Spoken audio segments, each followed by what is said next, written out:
আল্লাহকে সাক্ষী রেখে বলছি লড়াই করছি আমার ঈমানের অস্তিত্ব, আমার দ্বীনের অস্তিত্ব, আমার সংবিধানের উপরে কেন্দ্র সরকার হাত দিয়েছে, তাই ঈমানের দায়িত্বে লড়াই করছি। কারণ ঈমানদার কখনো হুকুমতকে ভয় করে না, ঈমানদার সৃষ্টিকর্তাকে ভয় করে, ঈমানদার বোমকে ভয় করে না, কামানকে ভয় করে না, বন্দুককে ভয় করে না, শাসকের রক্তচক্ষুকে ভয় করে না। ঈমানদারের হৃদয়ে আল্লাহর ভয় রয়েছে। তাই যখন আমরা 4টে পর্যন্ত পারমিশন ছিল, 4টে পার হচ্ছে, আমরা দাবি রেখেছি নামাজ পড়বো, তারপরে ঘরে যাবো, অন্যায় খাটিয়া করে যাব, তখন র‍্যাব না বাচ্চে, র‍্যাব ভয় দেখাচ্ছে, র‍্যাব না বাচ্চে। আমি মাইকে বলেছিলাম আজ আমরা 14-15 হাজার র‍্যাব নিয়ে দিয়ে পিটবে, সংবিধান বিরোধী কাজ করবে, কাল থেকে যেখানে পাবো সেখানে আমরাও পিটিয়ে দেখিয়ে দেবো। এ দরকার আছে না নাই? আমরা কি এদেশে জন্ম হয়েছি শুধু লাঠি খাবার জন্য, মার খাবার জন্য, ভিক্ষালিবার জন্য? আমরা সংবিধান বিরোধী কোনো কাজ করিনি, আগামীতেও করবো না, ঠিক না বেটি? তুমি আমার মসজিদে তালা মারবে, আমার মাদ্রাসায় তালা মারবে, আর আমি বলতে গেলে তুমি প্রশাসনের পাওয়ার দেখাচ্ছ। ওই প্রশাসন তোমাকে তো আমরা দিয়েছি, তাই আজকে সংখ্যা কম মেরে নেবে, কালকে বাংলা জুড়ে যেখানে পাবো প্রতিশোধ তুলে সংবিধানের হক আদায় করে দেখিয়ে দেবো। সংবিধান রাইট দিয়েছে না দেয়নি? কথা বলুন, দিয়েছে না দেয়নি? আব্বাস সিদ্দিকী ফালতু বকছে না, সংবিধান বলেছে কেউ যদি তোমার উপরে জুলুম করে রাইট আছে তুমি প্রতিশোধ নাও, রাইট। আর মনে রাখবেন ইসলাম জুলুম করাকে হারাম করেছে। ভাই বলছিল না ডিফেন্স করাকে ইসলাম জায়েজ করেছে। ডিফেন্স, আমাকে মারবে, আমার কবরস্থান, আরে কালকে তোমার আমার দাদুকে কবর দেবে না পুড়াবে, সেই অস্তিত্বের লড়াই চলছে। তো সংবিধান যখন তোমায় রাইট দিয়েছে তুমি লড়াই করবে না করবে না? কথা বলো, করবে না করবে না? কিন্তু এই লড়াইটা করবে কার সাথে? যারা বিগত 77 বছর যারা ওয়াকাফ খেয়েছিল, মসজিদকে লুটেছে, মাদ্রাসাকে লুটেছে, কবরস্থানকে লুটেছে, তাদেরকে পাশে করলে লড়াই করবে নাকি? কথা বলো। কারণ এই সমাজে দুই ধরনের ওয়াকাফ নিয়ে লড়াই হচ্ছে। একদল লড়াই করছিস ভাই তুইও তো ওয়াকাফ খেয়েছিস রে, তুই তো যারা ওয়াকাফ খায় তার সঙ্গে তোকে দেখা গেছে, তুই আজকে চিল্লাচ্ছিস কেন? সে বলছে ভাই বুঝিস না কেন, এ তো ভাগ দিত, মুদি নিলে ভাগ দেবে না, তাই তো লড়াই করতে নেমেছি। মুদি যদি ভাগ দেবে বলে এ কিসের লড়াই আবার? কথা বুঝছেন না, বোঝেন না? আর আরেকদল লোক লড়াই করছে, আলহামদুলিল্লাহ আল্লাহকে সাক্ষী রেখে বলছি লড়াই করছি আমার ঈমানের অস্তিত্ব, আমার দ্বীনের অস্তিত্ব, আমার সংবিধানের উপরে কেন্দ্র সরকার হাত দিয়েছে, তাই ঈমানের দায়িত্বে লড়াই করছি। তো ভাইরা আমার, তাই বলবো লড়াই করতে হবে। তাহলে এই ডাক আগামী দিন ঘুরতে ঘুরতে বাংলার অলিতে গলিতে আমি দেখছি আমাদের মধ্যে ঐক্য না তৈরি করে, আমাদের মধ্যে ভ্রাতৃত্ব না তৈরি করে, আমাদের মধ্যে মিল বন্ধন না তৈরি করে, শুধু একটাই আওয়াজ তুলছে, যেটা আমার বাইজিদ আমিন ভাই বলছিল, পুরো দেশ জুড়ে হিন্দু খাতরে মে হ্যায়। আগামী 30-এ, আগামী 40-এ মুসলমান ওই হয়ে যাবে, মুসলমান ওই হয়ে যাবে, হিন্দু থাকতে পারবে না, এ থাকতে পারবে না, শুধু বলছে হিন্দু খাতরে মে হ্যায়। শুনুন আমার হিন্দু ভাইরা, দেশের প্রধানমন্ত্রী হিন্দু, স্বরাষ্ট্রমন্ত্রী হিন্দু, রাষ্ট্রপতি হিন্দু, প্রত্যেকটা রাজ্যের সিএম হিন্দু, ডিএম হিন্দু, বিডিও হিন্দু, জজকোর্টের মেন যারা বিচারপতি তারাও হিন্দু, সেনাপ্রধান হিন্দু, সব জায়গায় হিন্দু থাকার পরেও যদি হিন্দু খাতরে হয়, হিন্দু ভাইদের আন্দোলন করা দরকার। তোদের মধ্যে হিন্দুকে রেখে লাভ নাই, দেশের প্রধানমন্ত্রী গুলো মুসলমানকে করবো আমরা। সব জায়গায় তোরা, সব জায়গায় তোরা, তারপরেও বলছি আমরা খাতরাই। তোদের মতো হিন্দু প্রধানমন্ত্রী দরকার নেই, তোদের মতো হিন্দু স্বরাষ্ট্রমন্ত্রী দরকার নেই, আমরা দরকার এপিজে আব্দুল কালামের মতো মুসলমানকে প্রধানমন্ত্রী তৈরি করবো, মৌলানা আব্দুল কালামের মতো প্রত্যেকটা রাজ্যে সিএম বানাবো। এটা আমার হিন্দু ভাইদের, মুসলিম ভাইদের, সবাই আমার দেশকে বাঁচাবার জন্য আওয়াজ তোলা দরকার আছে না নাই? শুধুমাত্র একটা ড্রামা, শুধু একটা নাটক, একটা তো কিছু খোরাক দরকার। 26-এ ভোট আসছে, খোরাক তো দরকার। সেই খোরাকের নতুন খোরাক কি? না ওয়াকাফকে আমি 2024 ওয়াকাফ অ্যাক্ট সংশোধন করব। কি জন্য করবেন? না মুসলমানরা বড় বিপদে আছে, ওদের ওয়াকাফলে বড় সমস্যা হচ্ছে। আপনি ঠিক বলেছেন, এই পর্যন্ত শুনছেন তো, এ পর্যন্ত আপনি ঠিক বলেছেন, কিন্তু আপনার ঠিক কথার মধ্যে নিয়তটা কিন্তু ভালো নয়। আপনার নিয়ত ভালো নয়। আপনার নিয়ত কি? ওয়াকাফ সংরক্ষণের নামে পীর আব্বাস আলী গোরাচাঁদ রহমাহুল্লাহ হুজুর, যিনি এই এখানে লোহা তারেতে লোহা বেড়াতে জানেন না চাপা ফুল দিয়েছিলেন, তাই এটা চাপা তলা। কথা বুঝে আসছে? সেই পীর বেড়া চাপা মানে বেড়ার উপরে চাপা ফুল, বেড়া চাপা। সেই পীর আব্বাস আলী গোরাচাঁদ রহমাহুল্লাহ, তিনার 900 বিঘের উপরে জায়গা ছিল। 77 বছর ধরে যত হুকুমত আমার পশ্চিমবাংলায় এসেছে, দুঃখ নেবেন না, সত্যটাকে একটু জানুন, তারপরে পছন্দ হয় নেবেন, না পছন্দ হয় না নেবেন। কিন্তু শোনার আগেই কেন খেপে যাচ্ছে? 900 বিঘে জায়গাকে 77 বছর ধরে একটু একটু খেতে খেতে আজকে সেই জায়গাটা দাঁড়িয়েছে মাত্র 92 শতক। কত বিঘে জায়গা বলবেন তো? 900 বিঘে। 900 বিঘে জায়গা। আমার রাজ্যের হিসাব দিচ্ছি, তাহলে বুঝবেন কেন্দ্র হঠাৎ করে বিল কেন করতে চাইছে। সেটা দাঁড়িয়েছে কত? 900 বিঘেটা দাঁড়িয়েছে 92 শতক, কিছু কম 3 বিঘে। কথা বললেন? 900 বিঘের থেকে বেঁচে আছে কিছু কম 3 বিঘে।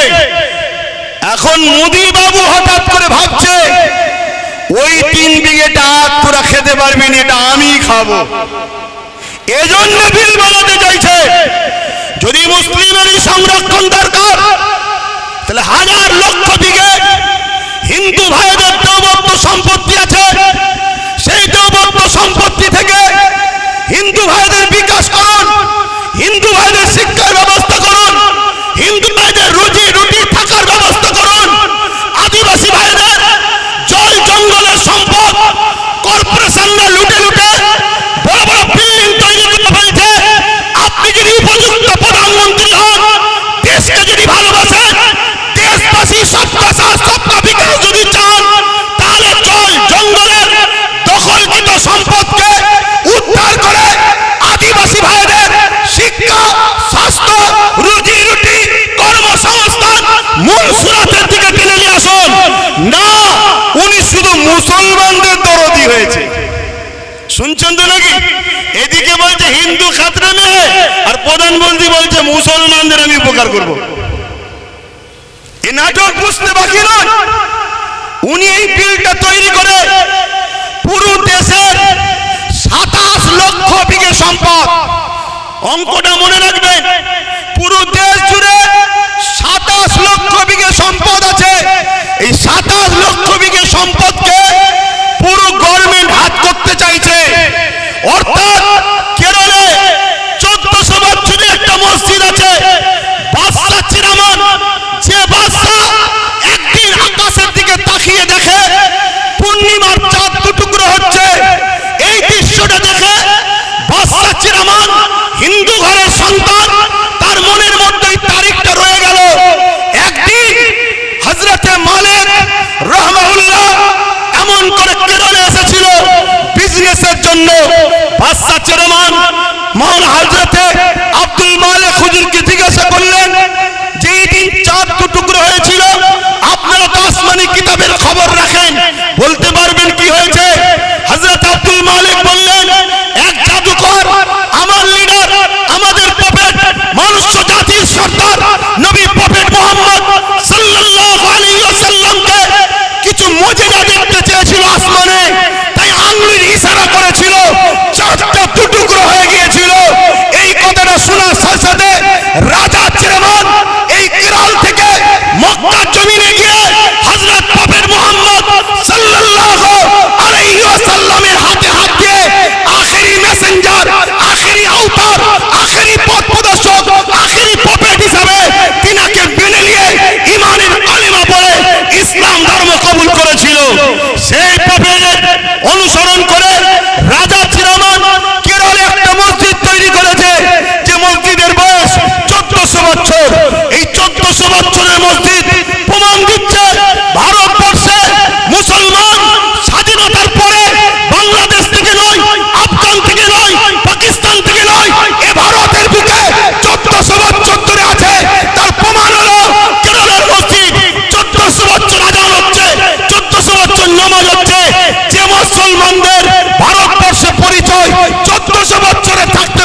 করবে।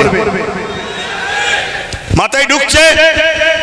বক্তব্য শুনছেন? কেন আমি অনেক ঠান্ডা মাথায় চিন্তা করছিলাম, আরে ওয়াকাফ তো সবাই খেয়েছে, ওয়াকাফের মধু চাকতে এমন কেউ তো নাই। ওয়াকাফের মধু সবাই চেকেছে, আর এই চাকার জন্য সব থেকে বড় দোষী আমরা। আমরা যদি ঘরের দরজা খুলে আর সোনা দানা বাইরে বার করে ঘুমোই, চোরের কাজ তো ভাই চুরি করবে। তা আমরা সারা জীবন একে বাপ বললাম, ওকে বাপ বললাম, তাকে বাপ বললাম, সবাইকে মাথায় তুলে দিলাম। যেই উঠেছে সেই আমাদের ওয়াকাফকে চেকেছে। তো হঠাৎ করে ইনি বিল পাস করতে চাইলো কেন? এই প্রশ্নটা আমার মাথায় খটকা দিয়েছে। আমি রিসার্চ, আমার ক্ষুদ্র জ্ঞানে চিন্তা ভাবনা করে আমি যেটা দেখলাম, একটা মসজিদ আছে 1300 বছর বয়স গুজরাটে। এভাবে ভারতবর্ষ জুড়ে হাজার হাজার বছর ধরে ঐতিহ্যের মসজিদ, কবরস্থান, মাদ্রাসা, খানকা, দরগা প্রমাণ দিচ্ছে এ ভারতবর্ষে মুসলমান হাজার হাজার বছর ধরে আছে। স্বাধীনতার লড়াইতে 95,000 কম বেশি মানুষ দেশের জন্য জীবন দিয়েছে প্রথম কাতারে। তার মধ্যে 63,000-এরও বেশি মুসলমানের জীবন কোরবান হয়েছে দেশের জন্য। তাই ব্রিটিশ চলে গেছে। আজ চাইনিজ যদি মনে করে আমার দেশকে লুটবো, আমার দেশকে মিটাবো, চাইনারাও জানে এরা খালেদ বিন ওলীদের উত্তরসূরি। এরা জানে এরা হযরত সিদ্দিক আকবরের উত্তরসূরি, ফারুক আজমের উত্তরসূরি, হযরত মওলা আলীর উত্তরসূরি। অতএব এরা থাকা অবস্থায় ভারতের ক্ষতি পৃথিবীর কোন দাদা করতে পারবে না। তাই বড় প্ল্যান করে আজ ক্ষমতাশালী যারা, তাদের দ্বারা বিভাজন তৈরি করার ষড়যন্ত্র করছে। মনে রাখবে, এই লড়াই আমাদের সাংবিধানিক অধিকার লড়াই। আমার আগে বাইজিৎ ভাই বলছিলেন 1947 আইন তৈরি হয়ে গেছে ভারতবর্ষে। আজকের দিন থেকে যেটা মন্দির মন্দির থাকবে, যেটা মসজিদ মসজিদ থাকবে, যেটা গির্জা গির্জা থাকবে, ওখানে তুমি হাত আর দিতে পারবে না। কিন্তু দুঃখের বিষয়, কোর্টের মধ্যে কিছু জজ হয়েছে, তারা আজকে মুখ চাওয়াচাই করে দেখে, আইনকে দেখে না, আইনকে তারা রেখে দিয়েছে। তাই বোম্বাইয়ের এক মসজিদে সার্ভের নামে নোটিশ যেই দিয়েছে, 1.5 ঘন্টার মধ্যে নোটিশ ধরিয়ে দিয়েছে সার্ভের। সেই সার্ভে করতে গেল, মসজিদ কমিটি হেল্প করলো, সার্ভে হয়ে গেল। পরের দিন সকালবেলা সকাল 6টায় আবার গেছে। কেন? গতকাল তো সার্ভে করলেন, আবার আজকে আসছেন কেন? না, একটা অশান্তি লাগাতে হবে, একটা ফিতনা লাগাতে হবে। গতকাল কি হয়নি? ওই অশান্তি হলো।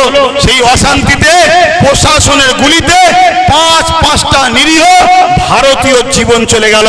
তার মধ্যে 17 বছরের একজন যুবক, সে গরিব, খেলনা বিক্রি করছিল, তার বুকে যে গুলি লাগলো সেও মারা গেল। এটা হলো আজকের ডিজিটাল ইন্ডিয়া আমার মোদি সাহেবের। আজকে মনে রাখবেন, এই চক্রান্ত পুরো দেশ জুড়ে করছে। এর পিছনে কিন্তু আমাদেরও অন্যায় আছে না নাই? কথা বলুন। কেন 77 বছর ধরে যখন টুকটুক করে খাচ্ছিল, তখন আমরা চুপ করেছিলাম। আজকে পুরো লিকে খাওয়ার চেষ্টা করছে। সমাজের বুকে একটা মিডিয়া মাধ্যমে প্রচার হচ্ছে। কিরকম মিথ্যা প্রচার একদল মিডিয়া করছে দেখুন। কি প্রচার করছে? 1995 একটা আইন হয়েছিল, সেই আইনে নাকি আছে মুসলমান 4-5 জন যেখানে দাঁড়াবে, দাঁড়িয়ে বলবে এটা আমার, সেটা ওয়াকফ হয়ে যাবে। শুনছেন? আচ্ছা, এটা কখনো হয়? এটা কখনো হয়? এভাবে সমাজের মধ্যে বিভাজন তৈরি করছে। আরেকটা কথা মনে রাখবেন, আমার ভারতবর্ষের 140 কোটি মানুষের মধ্যে 100 কোটি মানুষ হলো অশিক্ষিত, তাদের পেটে বিদ্যা নেই। এই বিদ্যা দেওয়া হয়নি ইচ্ছা করে, তাদেরকে ইতিহাস পড়ানো হয়নি। তাদেরকে যে ইতিহাস পড়ানো হতো, তাহলে তারা বাবর, আকবর, হুমায়ুন এ দেশের জন্য কি করেছে সেটা জানতে পারত। অবশ্যই বাবর, আকবরের সাথে আমার কোনো সম্পর্ক নেই, কেন তারা ছিল রাজনীতির নেতা, আমরা ধর্মগুরুর লাইনের মানুষ। তাই বলে যায়, তারা মিথ্যা প্রচার করছে বাবর, আকবর, হুমায়ুন নাকি মন্দির ভেঙে মসজিদ তৈরি করেছে।